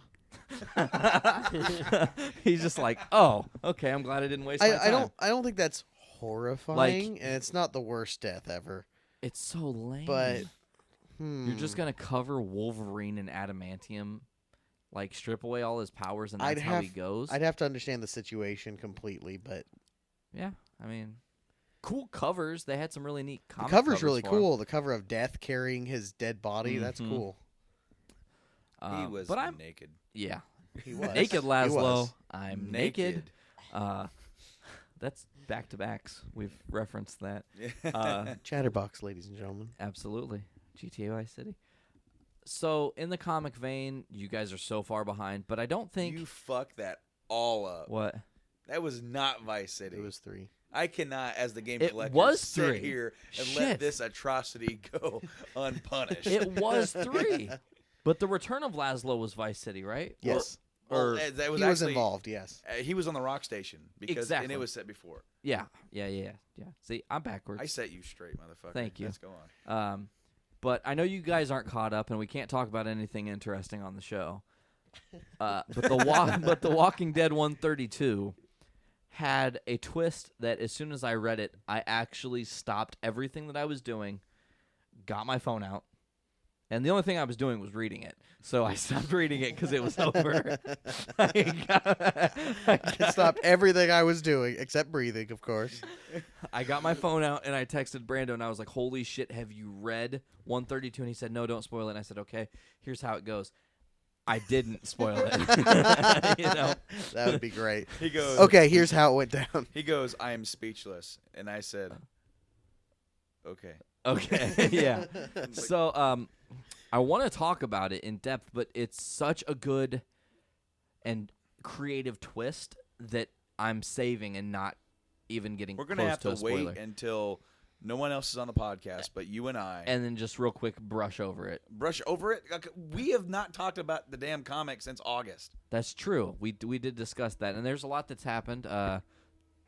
We can't talk about I it. know. mean, we should move on to the next segment. Yeah, we really Walking Dead should. 132 was awesome. End of story. No, the story's not over. There's more. Walking Dead 133 comes out next week. Shit. Yeah. Well, so much for that, and no end of story. It's just like any other damn TV show. As soon as you get caught up on one, you're like 10 episodes behind on another. Yeah, so It's true. I'm interested in seeing where they're going, the whole Hilltop thing. We're seeing characters continue to develop. Things are getting darker in the comics again, and I like it. Journey into Comics co-hosts are vague. Yes. Yes. So Words. and stuff. And And thanks. See, the thing is, You are the Vagueness League. Oh, that's awesome. okay, hold on. There's one other thing that I came up with at the grocery store. Okay, we have the Baller Minutia League, right? Yeah. Okay, we have Man, we have Westicles, we have Silent Rob, and whatever, and Daddy Hand Balin, and then Cancer Dancer. Yeah. Well, anyway, so they have the anti-Baller Minutia League, but they're always like the Legion of Doom. They're the Legion of itchy assholes. I have no idea where I pulled that from. And then That is a and terrible then- fate. And then we get back here. And Nate goes, ow, itchy asshole. I'm like, they're striking already. You're being tempted. We haven't even finished inventing them yet. and They're after us. Oh, damn it. They're right on our tails. Literally. Yes, absolutely. Jeez, they're riding my ass. So Brando said, hey, Nate, I got something to show you, bro. And I'm like, okay. And then he said, hey, let That's me a pull weird out my phone. segue. I fuck it. Why not? It's my show. Whatever. So he pulls out his phone and he's like, have you seen the concept art that leaked for Star Wars? And I was like, no, but I'm gonna look at it on your phone. And so he showed me it, and there were some really cool things. Apparently, and I showed Brandon this. I don't know if he had noticed it before. I was looking. There was a concept drawing of Vader's burned helmet. And it was kind of like had parts that were missing and kind of meshed, and whatever. But interestingly enough, in the bottom right-hand corner, it said prop Zorro's hat. What? Burning helmet, I think is how it said. But it was prop Zorro's hat. Burning Zorro's helmet. hat. Yeah. I think. Are you trying to pull it up? Yeah, I'm gonna Okay. pull it up because I don't think you Interesting. guys have seen it, have you? haven't. No, No. I haven't You guys seen are it. too busy back there sawing logs. Oh Yeah. man, Wes, You were holy sawing shit! logs yeah, and being a taco. It's bad. It's okay. It's funny because I went in there to the lobby of the house, and Rob was on the little sofa in there. Had his hood over his eyes. So I'm like, oh, cool. So then I walked back into, go through those, both of you, and then we can actually discuss. I'll tell this little story. Whoa. Yeah, flip through them, too. But, so I went, and Rob was, he had his hood over his head, and I came out to the kitchen because I was looking for Brando, and then I was like, shit, why didn't I turn the light off for Rob? So then I walked back in there, and the hood is now gone from Rob's head, and he has decided that being on his phone is much more important. And I'm like, do you want this light off? And he's like, no, I don't care. Sure, whatever. And I just shut it off. And I was like, there, now you can sleep. And then, we got back from the store, and they were both out. Well, see, and that's funny because Rob is always, indecisive about everything. Me too. And it's funny because that's actually not his personality. It's just like whenever other people are like, hey, man, do you want this? I don't care.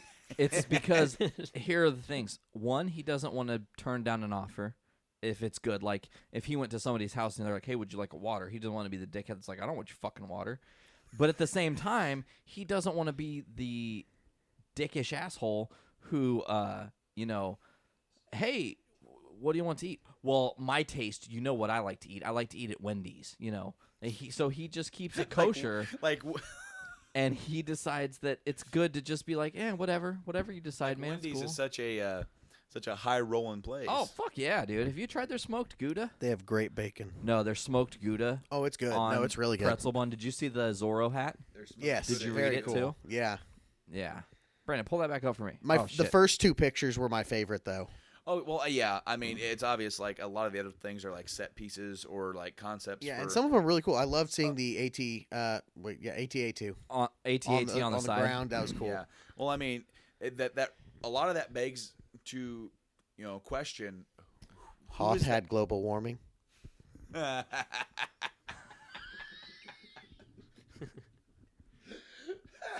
Wes, that's a really smart approach to that, man.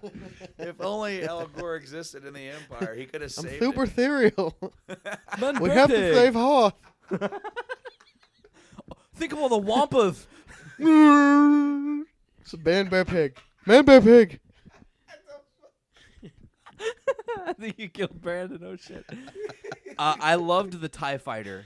No, that The looked awesome, destroyed too. TIE fighter. Looks like that could be post-battle, or maybe what we're going to see out of this Star Wars is a lot of the planets are very post-apocalyptic looking. Yeah, Is a possibly. possibility. It looks I would like to see it because, honestly, there should be some Warzone stuff. Yeah, absolutely. I mean, the conflict, sure, we only really saw what was on Hoth, Endor, and the Death Star, aside from random little spots, but that's the only time we were on the war front. This was a full-blown rebellion across the galaxy. I mean, that's what we're led to believe. So there's got to be a lot of there's backlash. clearly going to be more battlegrounds than we've seen. Now, this is from what I'm understanding so far, is that they destroyed the second Death Star at the end of Jedi. They Vader and the Emperor are gone, but the struggle's not over. Sure, they may have won the biggest fight, but for 40 years, there's still remnants of the Empire out there. The Empire ruled for a very long time. And his fingers were way outstretched. With governors that have sectors. And I'm thinking that they never actually have a chance to unite the galaxy as a republic as the way it used to be. And that's, that sort of fractured setting is going to be a prime for these new movies. Yeah, that would be a good time for it too. And what I was going to say before you made me totally lose it, these concept pictures that leaks, you've seen this guy holding the burnt and destructed. Those are my favorite two pictures. Yeah, no. Who is that guy? That's what I want to know. And he looks like to be. He has a mechanical hand. Yeah, and a mechanical face. Yeah, I've got some theories. but I Could mean, it be... Clearly, Anakin is one of the possibilities. Oh, absolutely. As But he crazy was as that would but be. he was a Force ghost, unless they totally retcon that again. I don't know what And they could just do for totally it. paste because they already pasted over Yeah. the original guy with Hayden Christensen, and they're gonna paste over Right. him with nothing. And then Obi-Wan looks over. We rolled at, some invisible ink over him, guys. Maybe it's about the essence of his spirit, but maybe, and this is a possibility that no one's looking at. I mean, this is set in a galaxy far, far away. They could resurrect a person without it having a spirit and make it mostly mechanical, which is what he looked like. His face was very mechanical. His arms were mechanical. Or just kind of came to something. Okay. I don't know. I know this has happened before in the books where the dark side corrupts to a point where the good side that was within them becomes a separate entity. Okay. So say that passed on. Then what? Then all that would be left would be just The evil within him. and then and the corrupted. That's interesting thought. That is an interesting So that thought. would have survived because I mean Luke burned him too. Yeah. He burned the body. So, that's true too. so- Yeah, which would explain. And since he's largely robotic, he all could that go. would have He could go survived through would have- that. Yeah. And considering how decrepit that figure appeared to be, it's plausible. I think it raises a lot of questions going forward. absolutely. Too many questions, Mr. Enigma? Too many questions. Ugh. Ugh. Yeah. Man, Star Wars is going to be awesome. I can't wait. The thing that sucks, though, you hear, oh, it's 2015. Might as well be 2016 because it's in December. Wow. You know? Much. I told you this Next earlier, year's going to be Nate. a good year. I told you this Yeah. this earlier. The worst thing about it all. Wes is totally uninterested in my story. He's over there yawning. No. The worst thing about it all is that when you go to the theater. Shut up. Damn it. I can't help myself. I mean, that one was even worse. I still only had like 3 hours of sleep. Yeah, I total. know. But the worst thing about it all, and I'm going to get through it this time, damn it, is that when we go to the movie theater to see this, we're not going to get that 20th Century Fox opening. You son of a bitch. No, I agree. Yeah. I mean, how, That'll be interesting. when we went to go see those movies and you get to the previews and you get to the 20th Century Fox opening, shit's about to get real. I mean, it psychs me. I know it psychs me up.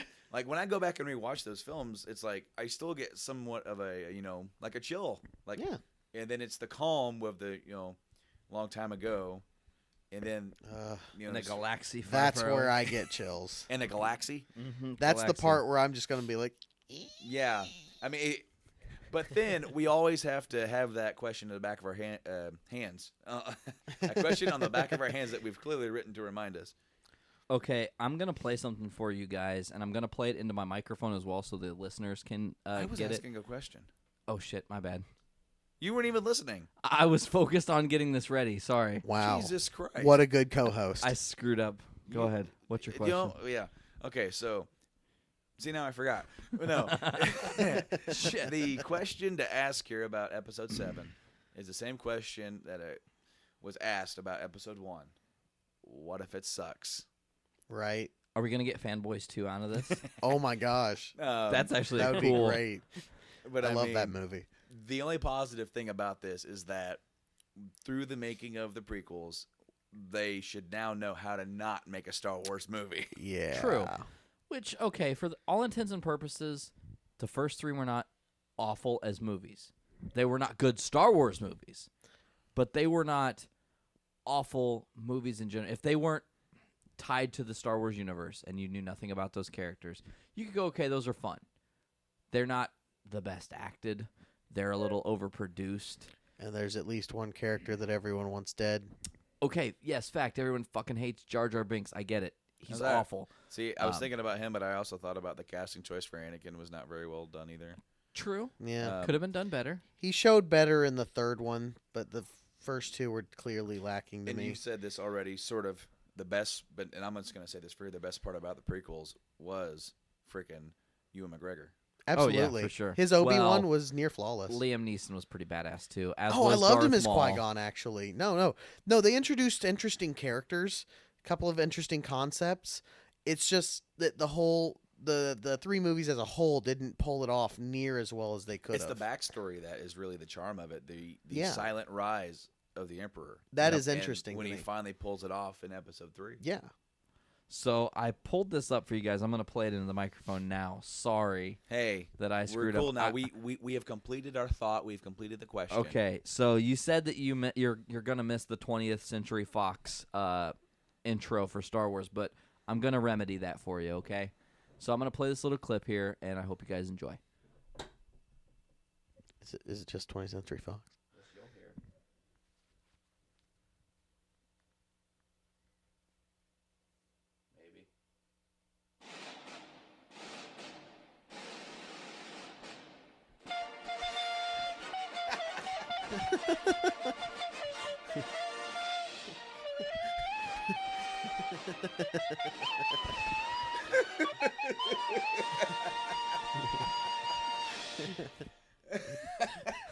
Ladies and gentlemen, this has been an awesome episode of Journey into Comics.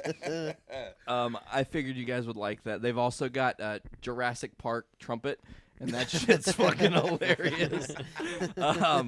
But today I was actually fortunate enough to have some of my closest friends here at the Studio C, Studio Comics. Today I'm here live for the first time in a while with my co-host. Yeah, me, Brando. But would that make Studio B be video games? Ooh, that was a stretch. I was gonna say Studio Brando, but well, it's video game. Video games. I'm also got to have the fortunate honor of having both Mr. Westicles. Thank you. No. We actually haven't mentioned this in the whole podcast, but he actually has his own podcast. Oh, Yes, I do. Wow, I plugged it like crazy on the last two episodes. But, yeah, well, let's go ahead and do that. We actually have me and Aaron, my co-host for our podcast, and he's way more involved with the podcast than I am, to be honest. But we've actually got some planned out now. That's Oh, awesome. cool. We've been meaning to. Our schedules are hectic. Life is crazy. I thought it was calming down, but now think we're going to be able to pull a few more off. But it's under the Broke Ass Podcast Network, and the one I do is the Fans Perspective. But you can see Aaron on just about every single other podcast they have now.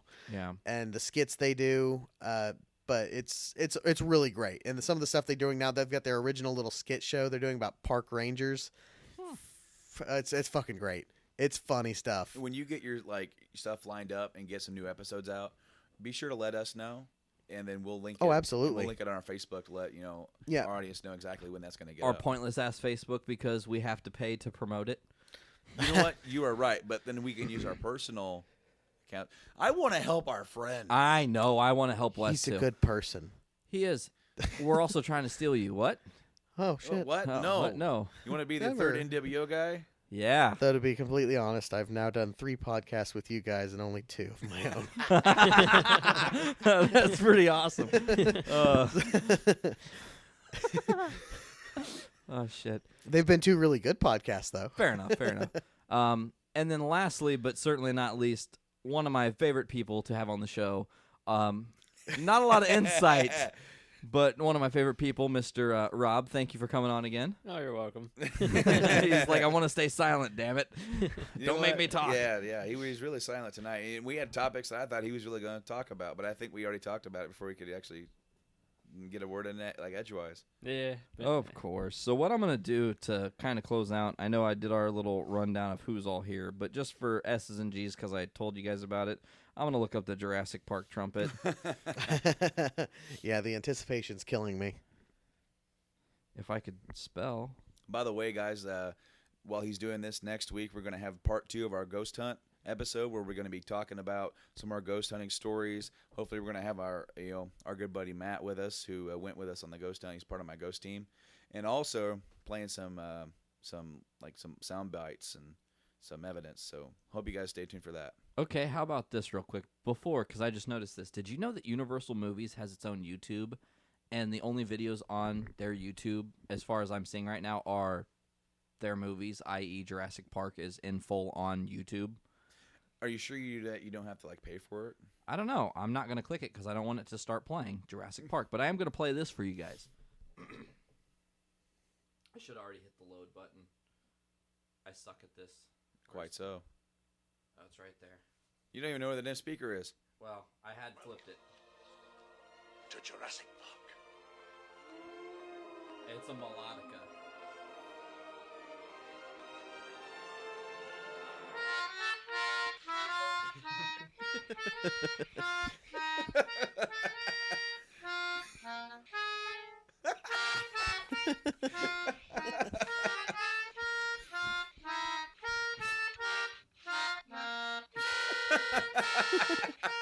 They do move in